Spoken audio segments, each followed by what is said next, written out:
Okay, we are back in the other room, and this is, I know some of you seen this and gave a lot of comments on this tank, and I can't compliment this tank enough that it's just out of my words, out of my world. So I'm going to let Mr. Vic take over. We're going to go to the back a little bit, and we're going to actually just talk about a few elements of how to successfully establish a reef tank, or start off and maintenance wise. So Mr. Vic, you're more than welcome to give a little description of all this stuff here and what's going on. So I think that part of the key of the success is automation. So this whole tank is actually being run by the tank controller. Okay. Most everything is controlled by the tank controller. I found that without it, there's a fair bit of maintenance. A tank this size with that much going on inside it really needs a fair amount of maintenance. So, you know, to reduce some of the maintenance, because I still have a real job that I have to go to reduce some of that maintenance, I've purchased a tank controller. I use personally the Neptune. It's not the only one around, but certainly it's the brand that I prefer. Easy to program, great support. So the tank controller runs everything. It runs the lights. It runs it controls the salinity, it controls the pH, it controls the dosing, it runs the pumps, it does everything for me. But that takes a fair bit of work to set up. If you want to have a look at the back. So I would say the tank controller is one of the primary elements of setting up a reef tank and maintaining it, I guess, on the long run. Right.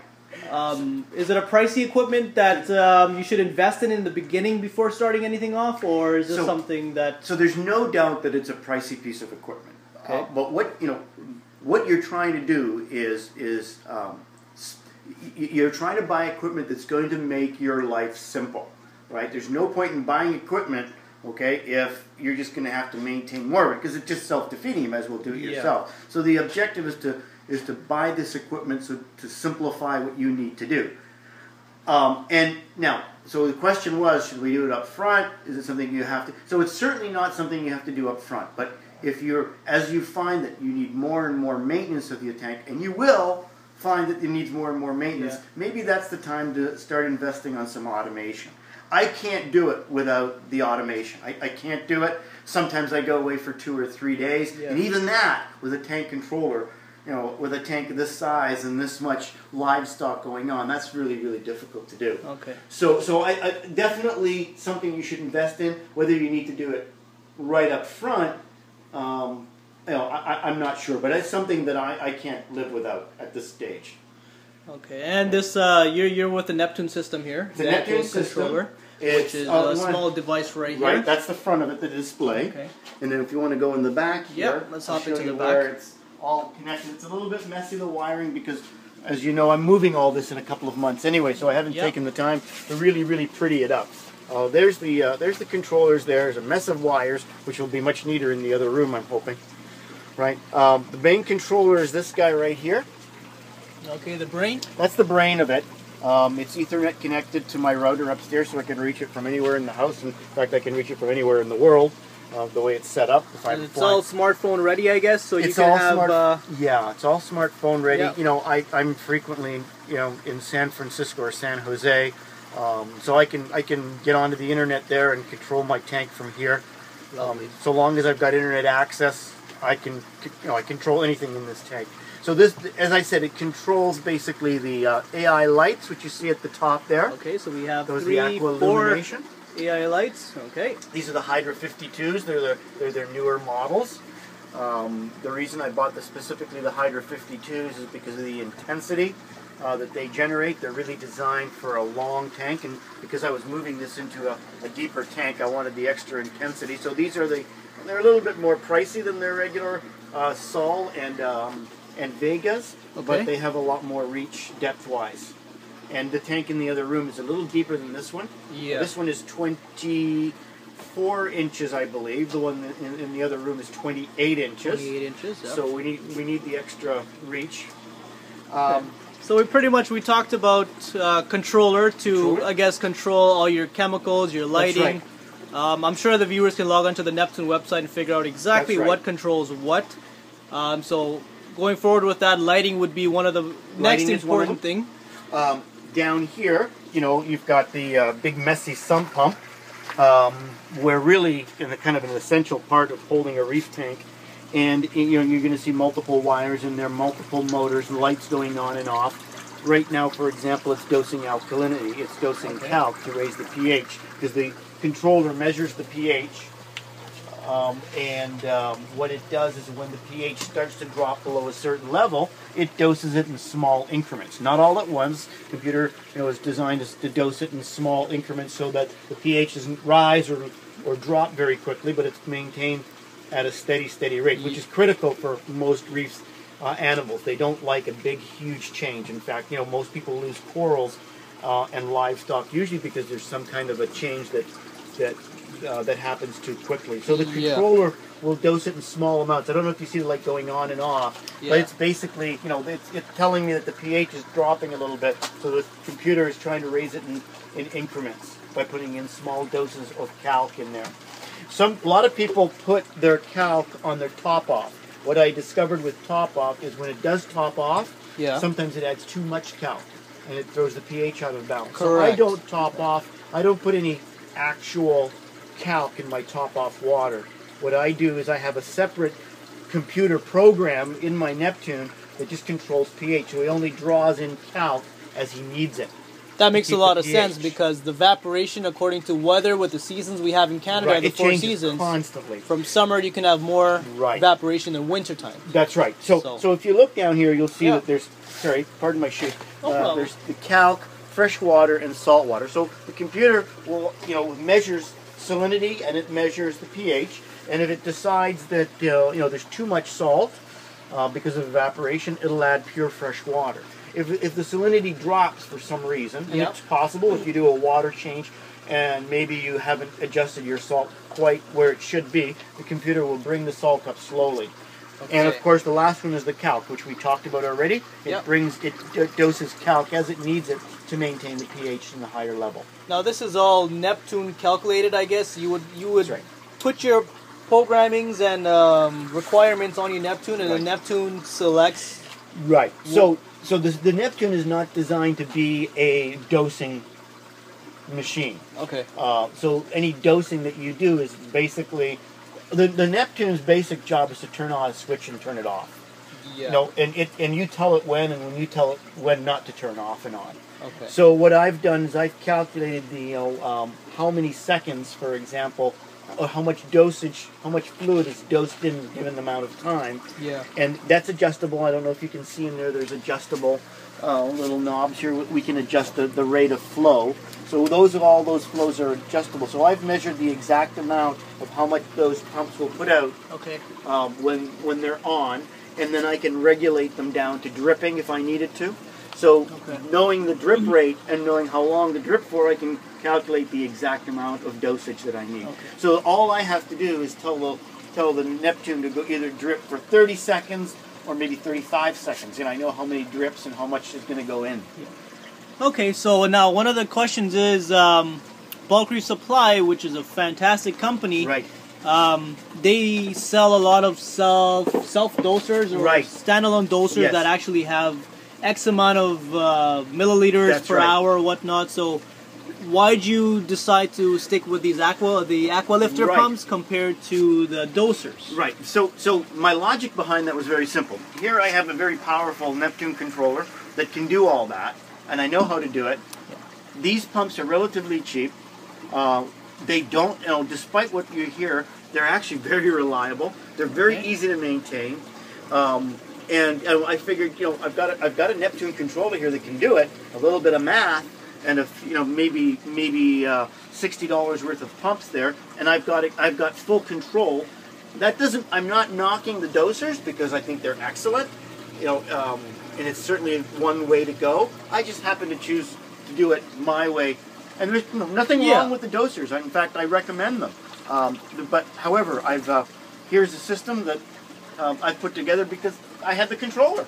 It was already there. It was already there. I just had a matter of buying 1 or 2 pumps, or 3 or 4 pumps. All right. So we've covered the topic about salt, fresh water, and calc, mixing them. Right. So, what other additives do you need in a full reef tank of your magnitude here for this size? and the requirements from for them. Right. So the other three basic dosing elements, of course, are magnesium, calcium, and maintaining alkalinity. Is that what's in these buckets That's here? right.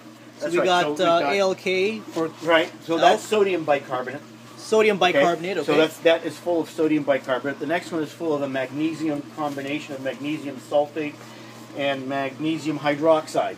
So if you can So these are your own custom blends that I'm assuming... not necessarily my own. You know, if you can go on the internet and look at do your own dosing for magnesium or calcium or alkalinity, you'll find, you know, probably the first or second entry after Google, you'll probably find an exact mix. And that's what I've done. I went in there and put the mix that they recommended. So, and the third one is calcium. Okay. And, you know, I just followed the instructions on DYI. I did it a little larger because you can see it's a big tank. And I don't want to have to change those fluids every week. So I probably fill these buckets up maybe once a month. They remember that they're dripping a few drops, you know, every few minutes. So we're not, you know, that'll easily last a month, the fluid that's in there. Okay. Right, so those are the three. Now these are all powder form and not the liquid form, I'm assuming? That's right. I buy them in powder form. Okay. You know, and there's various places that you can purchase them. I know that, you know, you can get them from places like Bulk Reef Supplies. There are some Canadian suppliers which I use. I mix them up with RO. So this little system right here that I have, I've got a tank in the other. A large RO unit that with a pump in it that I can turn off and on from here. So that's the RO pump. RO, so I just turn the pump off in the other room, and once I turn that on, so this is you're talking about the blue line that's here. That's right. So you know. Okay, so the blue line coming in from the other room. That's RO coming out of there. Hose, and we have RO unit right there. Right there. So it's just pressurized RO water. Beautiful. And that's what I fill these with. That's what I top up the buckets with. I generally try not to use any tap water because of the phosphate levels in it. The RO system takes out most of the impurities, not all. And that's the whole idea behind it is to just keep the phosphates and the garbage that is, you know, the reef stuff, the reef animals don't like out of their water. And that's one way of doing it. I mean, I found that with using the RO, that my phosphates are well under control. Okay. When I was using tap water, I was getting lots and lots of algae. We talked about that a little bit earlier. That was one of the, you know, but you know, despite that, phosphates come from many different sources, not just from tap water. The food that you feed the fishes has phosphates in it. The rocks themselves, they have phosphates. You know, or the corals, the live rock itself absorbs phosphates and eventually give them back. Okay. Right? So it's almost impossible to keep all the phosphates out. So that's when you get that bloom of algae that we're talking about. Until those phosphates stop leaching into the water and eventually you change it out, you're going to get blooms of algae. Once the phosphate has leached out, you know, and you'll notice that the algae will just stop growing. It takes a while, and like you and I talked about earlier, a lot of people, including myself, get extremely discouraged when they see months and months of this because I was gonna algal blooms, you know. It's true because personally talking about my tank, I had a similar issue. That's what kind of threw me off in the beginning when I started off my reef tank was I had everything set up, a couple of months went by, corals were in it, fishes were in it, everything was growing, and everything turned and then all of a sudden, I don't know what hit the planet of the Earth, but green algae all over my tank. Right. So looking at this tank, I mean, I see nothing but purple coralline algae, which is a good thing of what you want in a reef tank. That's right. So I want to point out that there is some green on the walls there, but it's well under control. It's been there for a long time. It's not taking over. Okay. Right. And the reality of it is, most of the animals, a lot of the animals, not most, actually eat that algae, and they depend on it, right? So I don't have a problem with it there. When it becomes out of control, where, you know, when it's covering the glass and the rocks and it looks like slime, then there's a problem. But I think at this level, you know, it's very much under control. Yeah. Like I said, you're always going to get some phosphates in the water. Okay. And that's, you know, that's the results of it right there. But it's under control. When I first put the tank together, within, you know, for 4 to 5 months, there were thick green hair algae everywhere in this tank. I mean, I just about gave up. But a lot of people said, no, just be patient. It'll go away. It'll go away. I didn't believe it. But then one day it was gone. Just like that. It was completely gone. Now, again, we talked about this, but one of the ways that I sped that process up is I went and got some cleaners. What do they call them? I believe you're talking about the Mexican turbo That's snails? right, Or? that's right. Mexican turbo snails. I went and bought probably about 30 of them, threw it because I got sick of the algae. Yeah. And with, like I said, it seems like overnight the algae disappeared, the big hair algae. You can still see some algae, of course. Yeah, there's minor traces of it, but I mean, I guess you want minor traces? I think it's impossible to get rid of all of it, simply because, you've got light, you've got phosphates that are fueling it. And that same light and some traces of phosphates are also fueling the same I don't know what the right word is Zooplankton here. or zooplankton or something? Well, it's basically the algae that lives in the coral. Because there is a plant-like animal that lives in the coral, which needs the lights for the coral to grow. Yeah. So, that same light is fueling the corals. It's going to fuel the algae that you see on the rocks. Okay. So again, as long as it's under control, as long as it's not taking over, I think to a large extent algae is acceptable. I haven't cleaned the glass in a little while, so I apologize. No, that's okay. We don't mind the glass when you have a system this beautiful. But when you go through those stages now, what would you advise to most people to go out? Because I mean, the first thing I did, and I know when you're a first-time reefer, and I know you guys, and don't lie to me, please, whoever you guys are watching, is when you set up a reef tank, when something goes wrong, the first thing you do is you go to a major corporation of a local fish store, and then you buy 50 different chemicals to solve this problem. Now, what did you do, or what would you advise? I don't. I think that I'm sure I bought something to control the algae. Yeah. But I think if I did, it was probably working against me because all it's going to do is throw. The process has to happen naturally. Yeah. And if you disturb that natural process, something is going to come back to haunt you. I mean, we're not talking about a single bloom of algae. I mean, when I set this tank up, there was probably an outbreak of at least a half a dozen different things. We had hair algae, then we had an explosion of cyclops, and an explosion of tiny little worms.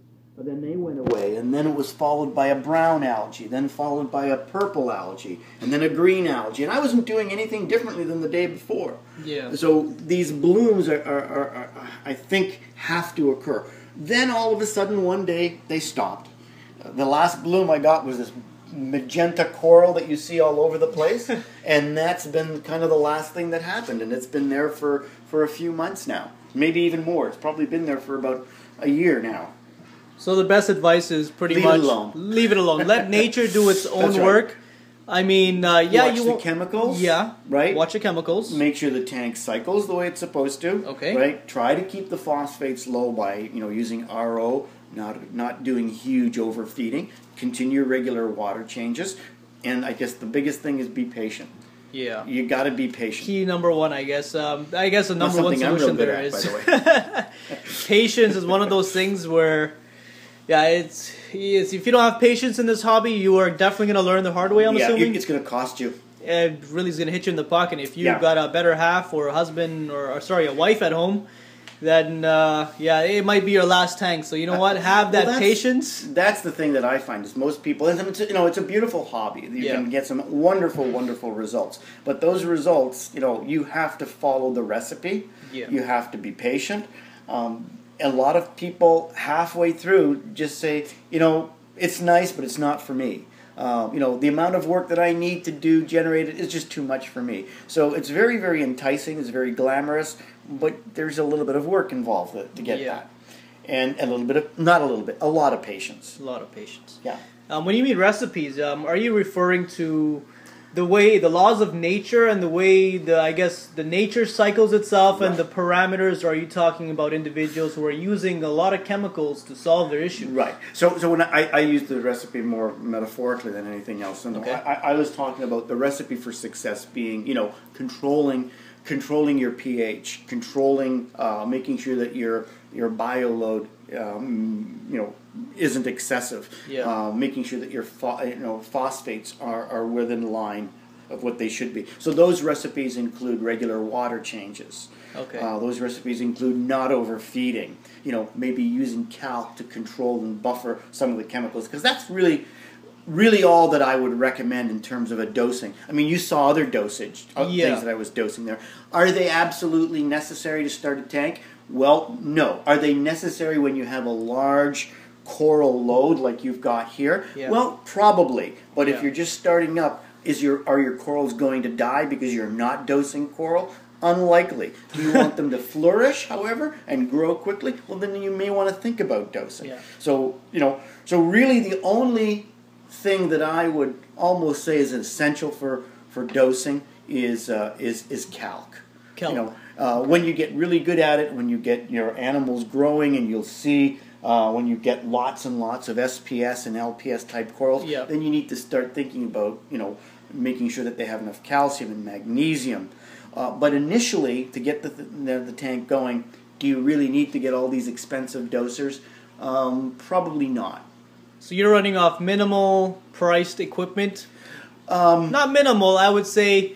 I mean, from what's comparing it to in the market, so we can compare the Aqua Lifted dosers to, I guess, some of the pricey standalone dosers from GHL, Pacific Sun. And they're all really good. They're all really good products. They really, really are. And I absolutely wouldn't knock them. I just found that this system works for me. And I got into it. I had a lot of these pumps laying around for various reasons, because I've got an antiquated overflow system there that requires a lift pump. So after having about 2 or 3 of those, and finally figuring out how it really works, I had all these pumps left over. I figured, you know what? I've got a controller here. I'll use these. But would I get a doser? Absolutely. Do I need one? Well, right now I don't need one, because I'm using a system that works for me. But there's no reason. I'm not saying that people shouldn't buy those products. They are excellent products. This happens to work for me. Okay. So it goes into saying that I guess when you say find what works for you, I guess that's one of the most important things, because I would say 10 feet away from this room here, we are building a 370-gallon tank. So regardless, if we take every equipment from here, every product and live coral fishes, and transfer it into another system, that system will react completely different from what's here, right? Right. So now, if I guess for what you're trying to say is, every viewers, when you set up your tank, you got to know your tank like it's your own baby. Right. Nobody else going to know it better, I guess, right? You have to understand the basics and make sure that you follow the basics. But your tank will eventually. I don't need to measure my phosphates levels anymore, my nitrate levels. I can look at that tank and pretty much tell you, that those corals are closed down because my nitrates levels are up, or my pH has gone up too high for whatever reason. I mean, I'm not suggesting that people shouldn't test their chemicals. That's not what I'm trying to do. But when you had it long enough, and and you start knowing your tank, you don't need to go to the level. You have a much better idea of what's reacting. But I think your point is very well taken, that every tank is going to, what works in this tank may not work in that one. I may have to adjust the way I dose the pH. Yeah. I may have to, I'm definitely going to change the dosing of the other chemicals. My temperatures are probably going to swing a lot less, because it's a larger volume of water. Yeah. I may find that because there's a lot of water outside the tank, maybe the temperature will fluctuate more. Okay. So I can't predict 100% what's going to happen in that tank. So I'm going to have to adjust, and that's the beauty of the controller, right? So going back to the Neptune system, right? Right, back to the Neptune system. The beauty is that, if I put that in a new tank and I realize the temperatures are swinging a lot more, I may need a second heater. I may need to control it for a longer period of time. But that's the beauty of the controller. That's going back to the controller, yeah. So that's how we open this whole conversation. That's a critical element, and I really do think it is. Now, for you viewers out there, if you guys go on to Aqua Controllers, there's a lot of companies in the States Canada, internationally, that will show you the advantages, disadvantages. I mean, users will tell you that, but the company would tell you what features it has for you to run what you have to run inside of your reef tank. So that's again where we keep going back to the controller. So I'm thinking this controller is pretty darn handy and it's pretty good to have. Yes, I spent a lot of time on the controller. I guess that once you tweak the controller the way you want it to, I'm assuming, right, that it would definitely give you an upper hand into monitoring your system, right, rather than doing it the test tube method, right, where you're testing the water in a certain 5mm container. Right. That's all true. What I find the controller does for me is it gives me a peace of mind when I go to work. Yeah. Right. I know that it's going to control the temperature properly. I know that if something goes wrong, if the pH goes too high, if something clogs up, okay, it's going to tell me. Now, in the controller, this for example happened the other day. What was it? One of the float switches got stuck. And that's horrible, right? Because now you're sending signals to something saying that I need more and more of this. Of course, the controller is designed with switches, floats, and monitors, and a whole bunch of alarms went off. Okay. And my wife called me. She didn't know what to do, and it was one particular float way at the back of the sump pump that was stuck. So it was very difficult for me to explain to her what to do to fix it. Yeah. So what I did on the controllers, I programmed, and anybody can do this, not Vic. Yeah. Brink, anybody can do this. Yeah. I put basically a button on the controller interface that all she had to do is push the button. It goes into emergency mode, so it shuts off all but the essential life support systems. Okay. So now you're not overdosing with calc and killing the fish. You're not overdosing with sodium bicarbonate, because all that will eventually kill the corals. So until I can get home. So she basically left the basic life support. What's basic life support? Circulation, protein skimmer, and some lights. That's it. The true fundamentals. Technically, fundamentals. that's it. Yeah. The fish or coral are not going to die if they go without magnesium dosing for 8 hours until I got home. Yeah. So finally, when I got home, I realized that the float switch was stuck. Everything goes back to normal. But what had happened was, if I didn't have the controller to tell me that, or to be able to put it in emergency mode, chances are those guys wouldn't be there now, because they would have gotten overdosed with pH, with calc. All right, Vic. So I guess most of what we covered was your Neptune system, a controller to control everything. You have the lighting that we control. We have some of the essentials, but not really 100% necessary, dependent on what you have in your aquarium. Chemicals to put in your system. Last but not least, another important factor is flow. Flow, yeah, I think it's. I mean, there's a lot of pumps in the market that have just a regular linear flow. I mean, like the hydrocoryllias and a whole bunch of others. But then you also have these recently discovered couple years technology, which are Vortex. Yeah, or they're good pumps. The WP Chinese series. I mean, I know they're a big boom and fame on those. Right. But that's again random flow. What do you prefer on flow, or what do you recommend? Flow. Yeah, the one. It's important to have lots of flow. Okay, I mean you can't really overstate that. In my situation, the MP60, which is probably almost too large for this tank. That's a very powerful pump. It's small, but it's got a lot of flow. Almost to a fault in this tank, because it's so powerful that you really can't do anything in this area here where the direct flow of the tank comes out. It's really almost too big for this particular tank. Okay. I wouldn't put a second one in there, because it would I think the fish wouldn't stand a chance in So there. this one pump is technically running the system? It is, well, that's one major pump. Yeah. And that motion that you see there is largely due to that MP60 in the corner. Okay. The pumps at the top do two things. They give me the circulation back. That's the job of these two guys here. And I could probably replace that with an MP40 or something like that. Yeah. I had the pumps. Might as well use them, right? Well, when they fail, we replace them. Maybe I'll get an MP40, but right now they're still functioning, so I continue to use them. The pump on the other side serves a different purpose. If you'll notice that my overflow, because I've positioned it originally at the far end of the tank.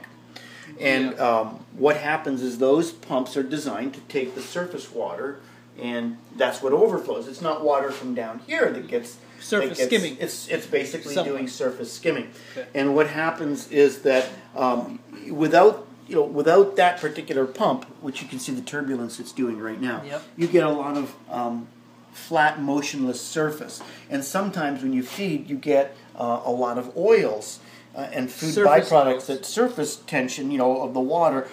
You get all these impurities at the top. Well, because my overflow is over there, I noticed that sometimes you get these oils that sit here. So the objective behind this pump is literally to just move the surface water over to the overflow. That overflow would have probably be better positioned in the center, as we did with the other tank. The 370.